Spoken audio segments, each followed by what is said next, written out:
Evet, şu anda son zirveye çıktık. 3850 civarı çıktığımız zirve. 3850 etrafın en yüksek zirvesi olmasına rağmen gördüğünüz gibi her taraf dağ, derin vadilerle bölünmüş. Karşıda gördüğünüz dağlar da eşit bir durumda. Gördüğünüz gibi müthiş bir manzara. Hava üşütecek şekliyle soğuk. Zaten gördüğünüz karlardan da belli bu. Evet, çok ilginç. Evet, Dombay Dağı 3850. Evet, gördüğünüz gibi şu anda dört bir tarafı da aynı yükseltide veya benzer yükseltide dağlarla çevrili.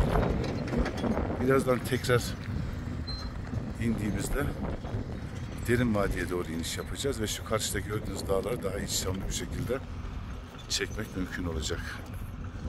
Esen kalın.